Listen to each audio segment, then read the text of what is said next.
جی بیٹا، اس کی دوسری ٹائپ اب ہم کر رہے ہیں مضمون نویسی کی، وہ ہے بحث پر مبنی مضمون نویسی۔ جیسے کہ آپ کو اس کے عنوان سے ہی پتہ چل رہا ہے کہ اس میں ہم نے بحث کرنی ہے، ہم نے اپنی بحث ہوتی ہے جو آمنے سامنے ڈیبیٹ ہوتا ہے، جو مباحثہ ہوتا ہے،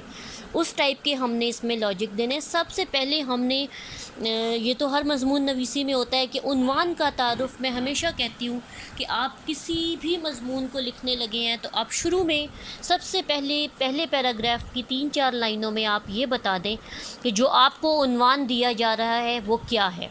تاکہ پڑھنے والے کو یہ سمجھ آ جائے۔ فرض کریں میں اگر پیپر دیکھ رہی ہوں یا آپ کا مضمون دیکھ رہی ہوں تو مجھے یہ پتہ چلنا چاہیے کہ آپ کو جو میں نے ٹاپک دیا تھا وہ آپ کو سمجھ آ گیا یا نہیں، یا آخری پیراگراف تک یا مڈل تک میں یہی کلیئر نہیں کر پائی کہ آپ کو مضمون کا عنوان، موضوع یا عنوان سمجھ میں آیا یا نہیں آیا۔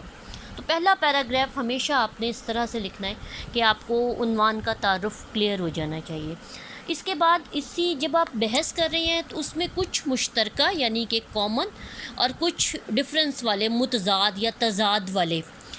پوائنٹس آپ کے ذہن میں ہوں گے۔ جب آپ کو پتہ چل گیا کہ میں نے اس میں بحث کرنی ہے تو آپ 2 پوائنٹ اپنے ذہن میں کلیئر رکھیں، 2 چیزیں، کہ آپ کے پاس کامن پوائنٹ کون سے ہیں اور ان سے ڈفرینس والے پوائنٹس کون سے ہیں۔ فرض کریں میں اگر یہ بتا رہی ہوں کہ صفائی ضروری ہے یا صفائی ایمان کا حصہ ہے،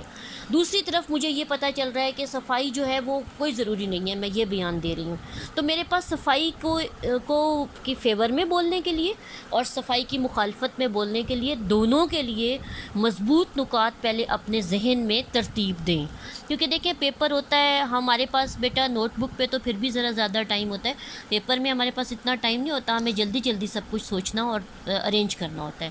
اچھا، اس میں وہی بات آ رہی ہے کہ پہلے ایک نقطے کی حمایت اور مخالفت دونوں لکھیں۔ یہ نہیں ہے کہ آپ نے ایک جگہ ایک پوائنٹ کی مخالفت لکھ دی، میں نے پہلے آپ کو بتایا، دوسری کافی دور جا کے آپ کو یاد آیا اس کے بارے میں نیگیٹو پوائنٹ نہیں۔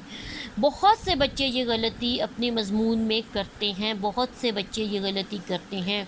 ایک تو وہ اس چیز کو بالکل ذہن میں نہیں رکھتے، ان کے ذہن میں یہ ہوتا ہے کہ چلیں جی ہم جو مرضی، یہ بیٹا جب آپ کو پیپر میں لکھ دیا جاتا ہے نا کہ معیاری ربط و تسلسل والا مضمون لکھیں، یا تحریر میں ربط اور تسلسل کی سیکوینس کی کمی ہے، کنیکٹیوٹی کی کمی ہے،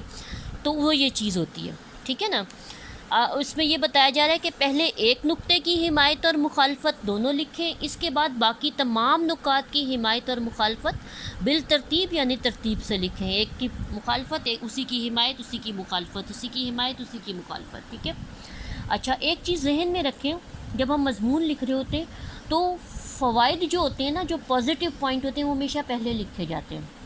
اور نیگیٹو پوائنٹس یا جو اس کے نقصانات ہوتے ہیں وہ ہمیشہ آخر میں لکھے جاتے ہیں۔ کسی بھی چیز کا اگر کوئی فائدہ ہے، کوئی بھی چیز ہے، وہ ہم پہلے لکھیں گے اور نقصان ہمیشہ بعد میں لکھیں گے، یعنی کہ ہم پہلے اس کا نقصان بیان کر دیں پھر ہم اس کا فائدہ لکھیں، اٹ مین کہ ہمیں پھر وہی بات کہ ہمارے ذہن میں کوئی ترتیب ہے ہی نہیں۔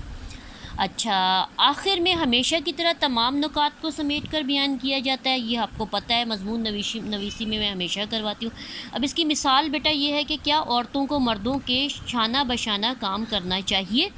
آپ کو یہ اگر انہوں نے نہیں لکھا کہ یہ بحث پر مبنی مضمون ہے،